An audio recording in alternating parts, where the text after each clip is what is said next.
let's talk a bit about that family and they go home. So I think this is where it gets really interesting. So we assume now that patients are going to go home and they're going to Google what we discussed. I think we'd be amazed if people don't.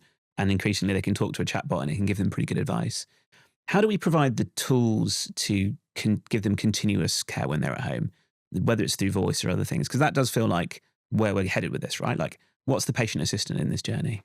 Yeah, and I think that goes to the other point. Like, so I want people to be sat there in clinic going, oh, I can like lovable create the solution for like you specifically. Here's my tracker. I've sort of, gone through the journey, being like, what's the generic thing we sort of got saying like, do this, do that, versus going, well, actually in the moment for you, it's this. And that, that is the joy of caring for someone, right? Versus just, being in pharma and making a drug for everybody. They're talking about like the actual caring bit is personalised and needs to happen. So I think there's something around like giving people the tooling to be able to do that there in the moment. And then you're right, they become personal assistants. So we've got to let them go. There's like ABTs maybe a bit for us to like help us feel a bit better. The next stage is absolutely how do I help you feel better? Because that's ultimately what we're all trying to do. Yeah. And we get a buzz from as care providers as much as hopefully the person that feels better gets from it too. Yeah. That world needs some form of governance and stuff. I think we need to really carefully watch it.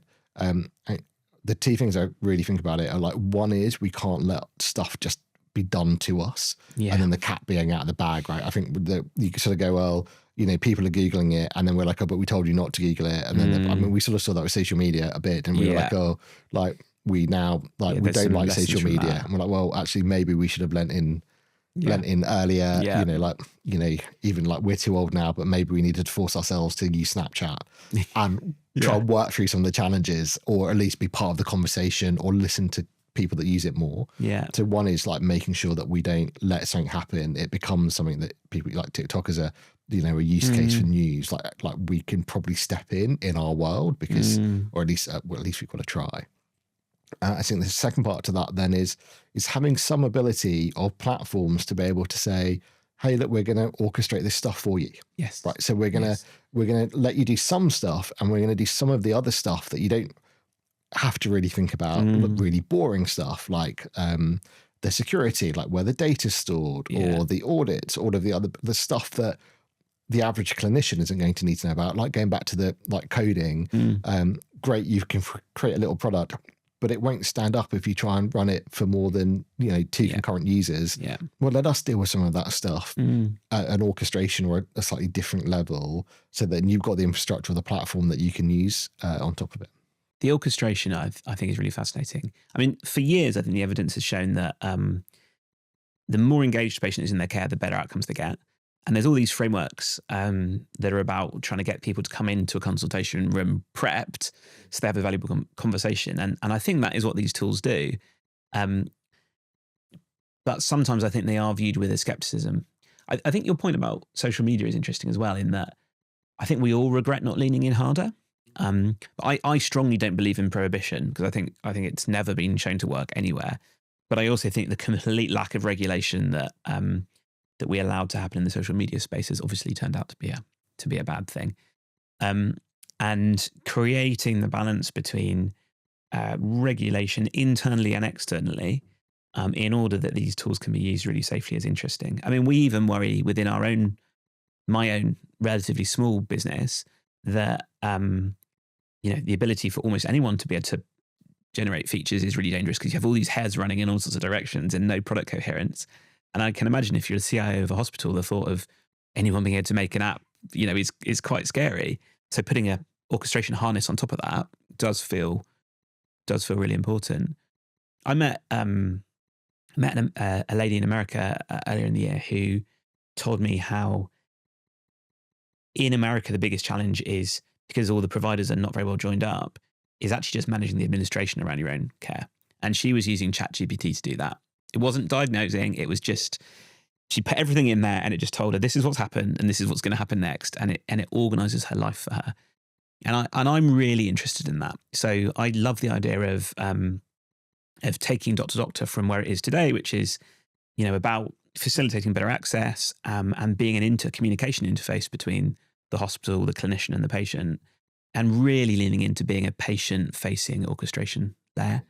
So as a patient, you have something on your phone which helps you know exactly where you're going next in the journey and provides an interface directly into your care team, but solves the problem which has always been a big one, which is if you allowed open access to patients, it's too much work for the doctors because the agents are in the middle. And it's this idea of, I love the abundance concept. It's the idea of abundance and being able to reach out to as many patients as you want as regularly as you like and give them a route back in, which is safe and well-regulated and caring is a pretty utopian thought, but it's not that far away. No, well, like progressive abundance, right? Yeah. So what looks like, okay, well, versus me thinking, how can I limit it? Like, again, from my own practice, I remember the first time I started giving emails out in clinic, my email out in clinic. Yeah. And all of my colleagues being like, you can't do that because what happens if everyone emails you? And you're like, well, okay, like it turns out no one really emails you. I know you do. But there comes a point also, like, it's not that useful a thing. Like it's sort of like it's a token gesture. Yeah. Because you're like, I'm still expecting you to email me back a thing. And the only people that email you are like, anyway, the point is the people that need to email you don't email you, and the people that don't need to email you do email. So I definitely think there's something in there. And I think like doctor are super well placed. Like, in fact, to put it back, like I think you have to solve that problem, right? Like I just like, if you're not going to solve it, then I don't know, like that is it, and it has to be in the patient's hands. Yes. So far too often, like we can't have it both ways, right? We do not want a paternalistic healthcare model that just says, right, I'm the lead clinician and you do what I say and it doesn't matter. Like I've decided this. We've definitely sort of progressed beyond that. Like, we have, 20, 30 years moved beyond that sort of Lancelot Spratt model of healthcare. Now what we need to do is start going, okay, now that you've got it, how do we get you to do it like in an abundant sense? Some of that abundance is information. Like, how come it's so bad? Like I still relatively regularly get people that do not know that they can take paracetamol and ibuprofen or give their children paracetamol and ibuprofen on the same day for temperatures. Really? And you're like, how are we not able to give decent information around that? So we've got to solve those. And I think like being able to communicate, like, and I'm sure, if you had a video of every single consultation that family had, somebody would have mentioned it or would have as an example, but they've not understood it. So just saying it alone isn't the solution. We've got to work out ways of delivering that message sort of multimodally. Language is one big part of it as an example, but just, again, I was challenged the other day when I was showing somebody, and a large language model, why can't we turn this into a story about Winnie the Pooh and somebody can read it to their kids and other bits and pieces? And they were like, well, okay, great. But like, why is it still just words? Like, why isn't it creating the TikTok video or creating the extra little bit? And why isn't that thing being controlled by somebody that I've already given all of my trust to, i.e.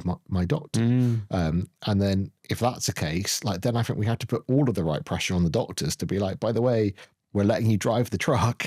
Don't drive it into a river, right? By the way, if you're a little bit worried that it's distracting you and you might accidentally drive into a river, come over here and we'll help you with the training, or we'll do another thing. Like, like that's the, I think that's incumbent on us to say, look, we're going to help you, because, there's zero way that patients look at the thing and be like, well, I'm going to trust the Epic system or the Oracle system or the Windows system, or whatever it is. Like that is not it. It's like, I'm scared. And I trust you. Like, please help me. I absolutely love that. You're my doctor. We have the relationship. Help me do this.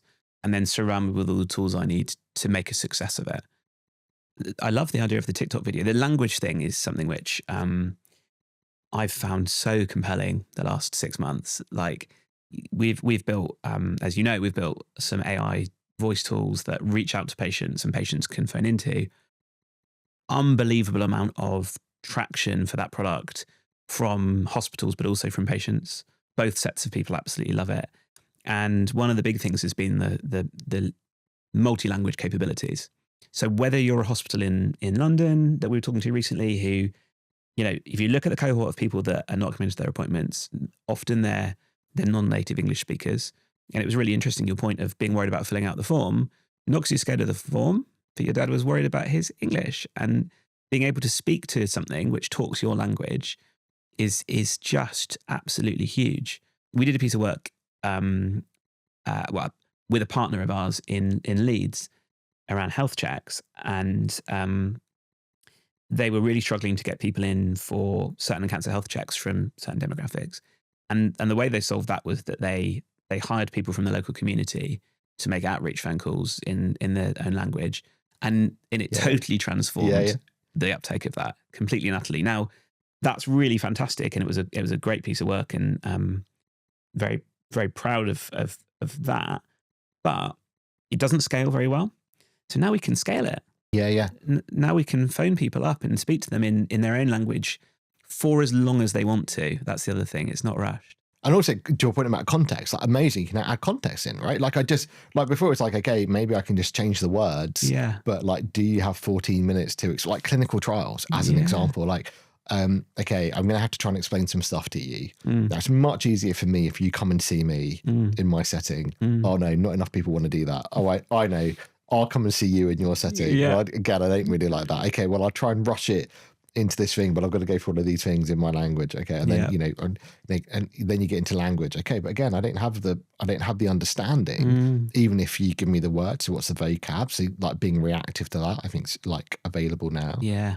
Short snippets, like we never stop and let people ask questions. Interesting. Right, like we're always just complete. Like healthcare's far too broadcast. Like like I've got 8 minutes, so like got to get it all out. Yeah, I'm going to tell you everything. Like you really rush to tell me everything. Yeah, I'm going to really rush to try and tell you everything, and let's hope for the best. Like versus being to let's space some of these things out. Yeah.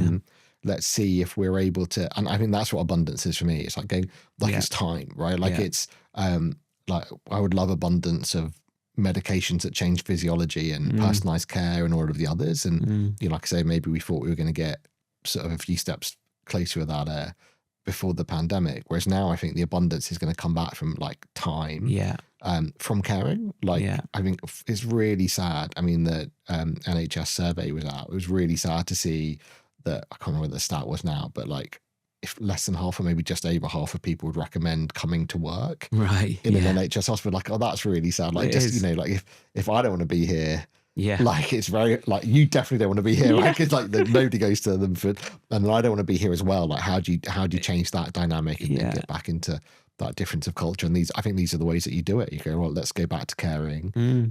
Let's take away some of those things. Let's better prepare patients so that they feel more comfortable, and then like there is no better job like helping somebody when they need help.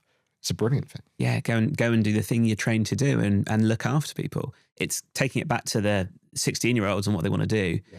That's why they want to be doctors. Yeah. You know, it's not because they want to do the paperwork or have only 8 minutes. They want to care for people. Well, because actually, when my niece wants to be a surgeon, and it is sort of funny, sort of unfair to name her in this whole thing, but there's something about going.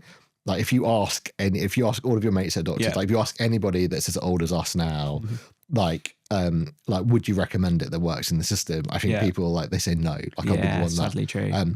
But probably our body language says yes, right? Like even if we say no, there's something about but hey, like what amazing people you get to work with. Yeah. What an amazing sort of ambition you get to find. I'm sure the same you find a doctor. Like 100%. Like why do people work for you and not try and work for Facebook? Right? There's something about going like, what is the thing that I really want to be part of? It's a game we're never going to win, but like even if we do our little bit of it, it's definitely worth it. I have to admit, as an entrepreneur, it's a real cheat code, because if your business has purpose, you can attract much better people than you deserve to attract, and they hang around much longer. It's a wonderful thing. It's a bit cheesy, but I wouldn't want to do anything else, I have to say. It's absolutely amazing. Okay, so we can create abundance. We can allow people who work in the system to do the bit that matters to them and really care. Let's go forward a little bit further, because it's always fun to look into the future. So we've known each other 14 years now. So let's fast forward another 14 years. What does the health system look like then? We're sitting here, sort of retired, possibly. Yeah. Maybe. We're probably just be kicking around being annoying. We will. We're going like, oh, well, I told you. Yeah, I can 100% guarantee that's true. Yeah, like, I don't know. It's like if you go back, like go backwards to where we thought we'd be now versus. Or like some things are absolutely amazing. Like we would have thought, like, can you imagine if we'd have said, the world generally accepted that digital first was a good way to do things. Yeah. Or the NHS app. Imagine if you had this thing and you were like, here's an app that has all of this demographic usage, all of this sign up, and then I'll bet you £1 million that it's not made by the NHS, right? Like you would have bet, you would never have ever have believed that it could have been done, but it has. It has, yeah. So in answer to what I think the future holds, I think in the pretty short term, every patient will be sent home with a chatbot, not a patient letter. Yeah, that should be true. Yeah. I would love to see every patient come in with their own large language model sort of thing that goes, actually, do you know what, if it's all right by you, I've got this thing that's going to then take it away and help me, or like distribute that information to my family members so that we can start doing more holistic care. Yeah. I think what we'll start seeing is like, my hope would be in 14 years time, we reach the limits of the software and then we need to start thinking about what hardware looks like. Okay. And then you can get then we can properly geek out about then we do the really cool stuff, can't we? Like robots and stuff like that. But I mean, the next decade will be maximizing software. Yeah. That requires you to do things in different ways. Value-based care. You and I both love talking about that. Like, love it. Yeah. Definitely got to get into that sort of, great, now that I know all of these things, what can I do around the financial modeling that sits behind it, delivering against value, those. And again, like AI allows us to actually deliver on that promise of value-based care, right? Because so much of the challenge is the complexity of managing the payments and the accountancy in the background, which is way beyond my pay grade. Yeah, okay, so I love that. So 10, 15 years time, we're still kicking around, which I think we should shake on. That's going to happen. Everyone's going home with a chatbot, getting the care they need in a value-based way. So what's the role of big tech in that? What's the role of NHS England in that? And what's the role of the startup in that? I think it's big tech. And I've been sort of working on this analogy for a while, is like a lot of the time we lay track, right? So a lot of what we're trying to do is like just lay more track. We're like, this is brilliant. We've got, there's stuff that happens, and we're laying more track, and people are, then hopefully spending, like getting on the train more, right? Yeah. And there's different destinations off the back of it and other bits and pieces. So I think big tech's job, or any infrastructure provider in that, like electricity, like all the other bit, like the infrastructure players, which I think big tech is one. Is one, definitely, Then you're saying, okay, like we are laying like track down, or like groundworks, whatever the analogy you want to go down. So that's big tech's role. I think NHS England, or like the government looking at this, then their job is to try and work out, like, well, okay, when I do plan a stop, like what do I need to put in and around it, right? Yeah. So like we'll be sat there as big tech going like, hey, we like just point somewhere and we'll build a road to it, we'll build the thing to it, like that's it. But where do you want to point to? And when you do, by the way, when you do that, you're going to have to put other services in and around it. So, we're going to have to work out what we do now. More and more people are self-diagnosing. What does home testing look like for diagnostics, and how do you plug that in, as an example? And then I think startups, and the risk of overusing the analogy, like say if you've got, big tech putting down track, more people getting on the train. Then you've got government saying, okay, well, we're going to make bigger platforms to put stuff in. Then I think startups have to be the coffee shops on the platform. And I think startups, and I that sounds like a trivial use case, but I really don't want it to be. So like, well, we both commuted, right? So you commute in. What is the thing that gets you, like the commute is not a joyful part of it, part of the day. The bit of it is going, I actually got to commute in this morning with my wife brilliantly. Nice. He was like, but she was like, we were quite close to each other in Paddington, but never at the same. And like, she was like, oh, well, that's my favorite Starbucks. Oh, nice. Right, let's go to my Starbucks. Yeah, nice. And like, it never occurred to me that she had a favorite Starbucks. Like, and I was like, she's like, oh yeah, like they know my order. And cool. Like actually getting to that point. And I think there's something about how do you add value, like something meaningful to something that is a necessity, which like healthcare is. And that's what I mean by startups being the coffee shops. As opposed to it being something that's throwaway. What is the thing that actually does get you there? And then what is it that scales from that? Okay, great. Now that I've known this, what can we do? You need beyond it. Say, okay, well, if I'm going to have a coffee shop, then I also need to start thinking about lunch, or I'll maybe use the analogy. And I love it. But like, there's something about that. I love the startup as the espresso.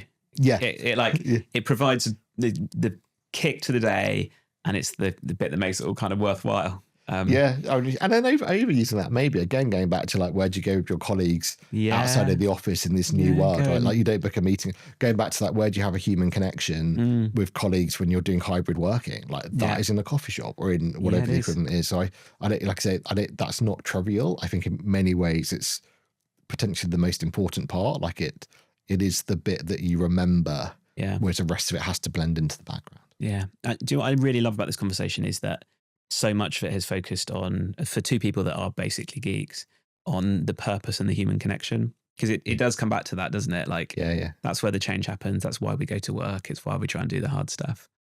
What's going to stop that? Not to bring us down before we get to the end, but like what keeps you up at night? What worries you? We've spent 14 years. We know what good looks like. What could derail the train?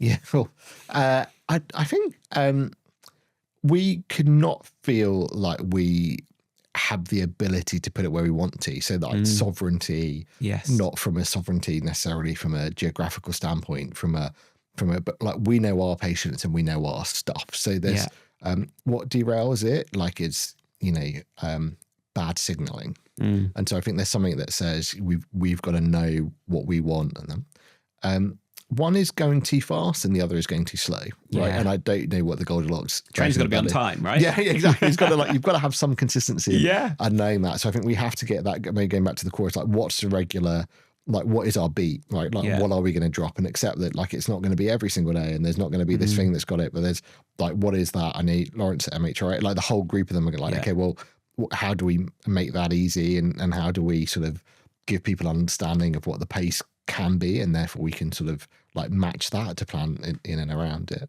And the final thing is that, do you know what, we think like trains are the best way to travel, if you're using this analogy, that we don't do it in a way that works for people. And then we force everyone to buy a car. Right. Or you have to come up with another way, right? Like, and I think then I think we've missed the opportunity to put in good infrastructure. That then leads to other downstream consequences. I think that's the signaling. This too fast, too slow thing is absolutely right, and the risk of either of those is really high. Like COVID, perhaps we went too fast, and at other times we've certainly gone too slow. I think the other thing which I'm really thoughtful about the role of those three players, the startup, big tech, and NHS England, is they need to know their place in that ecosystem, because it only works when everybody's playing in tune.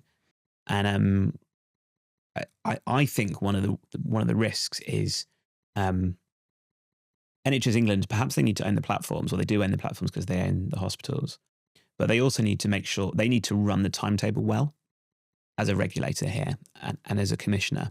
And we talked about the app a little bit, and the app is a huge success. One of my biggest worries actually is that NHS England tries to do everything itself, and it tries to build everything itself. Because I think that would be a disaster. When you have such a rich ecosystem of other people providing, getting the balance between being a commissioner, a regulator, and then creating a market is actually almost going to be the difference between success and failure for me, particularly if the NHS wants to export. And we started this conversation talking about how unique the NHS is, and it certainly is. I hope the end point for this is in 15 years' time, we've exported this amazing model that we've created in NHS England and in the UK to other countries, and we're really showing how health systems should be run. And what an amazing export for UK PLC, and to the point of sovereignty, to not only have created the businesses, created the IP, but also to created the new models and to drive perhaps a golden era of economic growth in healthcare. What a fantastic place we'd find ourselves. But I think that will only happen if there's a market of businesses that work together to create that with NHS England. Well, I completely. I think those like all of those chance things that happen, like discovery of penicillin, like they are of course all based on like successful contributing factors that don't quite get into the final cut of the story, right? But they're all there. So you've got to have great science. Like here, we've got to have diversity, a great starter data set, great universities, a culture that wants to get things done differently, like just like safety, right? Yeah. Like, you hopefully aren't evacuating whilst also trying to come up with these discoveries and attract like global talent in to then sit next to them. And I think we've done that historically really well. And I think, the world definitely needs someone to do more of that. And I think that like we should definitely put our hat into the ring. I think that is what Europe does have massively, is like that ability to do that and collaborate. Like despite everything else, no one from the academic community has gone, okay, well, I'm not going to share that with someone else or anything. I think that's really exciting too. And I think, we can definitely model that going forward. Yeah. The UK has a really unique opportunity, doesn't it? I feel really hopeful after this conversation. It does feel like everything we set out to do at the beginning, like is within, it's almost within our grasp, right? We just need to continue to push and innovate. Umang, I'm gonna close with some rapid fire. Yeah. Okay. So I've got some questions for you. What's the best piece of advice you've ever been given? I remember being on, well, okay, let me do the rapid fire one. The best piece of advice I've ever been given is if you don't do anything, it'll still end up being bad. Nice. Okay. And the context for that was I was on PICU, so intensive care. Yeah. And I remember being like, well, I don't know if I give fluid or don't give fluid, it could go one way or the other. And the boss coming in saying, yeah, but like if you don't do it, the patient will die. Right. So the risk of if you don't do it, then I remember always taking that. So there's definitely something about, like you've got to do something. That is great advice for the NHS, is do something, please don't do nothing, because the default is to do nothing. Yeah. Right. Absolutely. What's the worst piece of advice you've ever been given? Just do what I did. Fair enough. Yeah. What's the NHS in one word? Important. Nice. AI and healthcare in one word? Strong. One thing you wish someone had told you before going into healthcare? Oh, that you get addicted. You do get addicted, don't you? Yeah, and you'll never drive a Porsche. You'll never drive a Porsche. And you'll still be here talking about it in 15 years' time. If you could fix one thing about the NHS, no budget constraints, you've got a magic wand, what do you fix? A culture. Just culture. Every day of the week. Yeah, fair enough. Do you want a story on that? So Babylon went wrong, as we all know, and people often say like what went wrong with it, and I think we lost our culture. I remember when I first joined, having never joined a startup or a tech company or anything else, I went into Waterstones. Yeah. And I looked at this sort of book on startups and all these books, like, by whoever. And fundamentally, they were all around culture. So I got a load, like I'm bookish, I sort of read a load of books. And I remember thinking, oh no, that's a cheat, right? That's just the easy book to write. Having lived through Babylon, it started to go wrong when we lost our culture. Really? And so I think there's definitely something, I'd like that truism that, culture eats strategy for breakfast is so true. And I just, if that had a magic wand, going back to the best of NHS culture and being able to give that enthusiasm and sort of love back for everybody, I think would be by far the biggest impactful thing. I completely agree with that. I think culture eats strategy for breakfast. If you could give our illustrious leaders at NHS England one piece of advice on culture, what would it be? Yeah, you could put the answer. I like listen more, and to diverse voices. I think what's that sort of like? There's a lot of listening, but not a lot of hearing. I think that's great advice. A lot of listening, not a lot of hearing. And then in 5 years' time, more AI or more human? I think there'll be much more AI, which will let us be more human. Yeah, I think that's a brilliant note to end on. Thank you so much. I really enjoyed that. I hope you did too. Yeah, loved it. And let's check back in 15 years' time and see if we're all right. Yeah. I wonder what anniversary that'll be. I'll have to look it up now. Thanks, Umang. Thanks.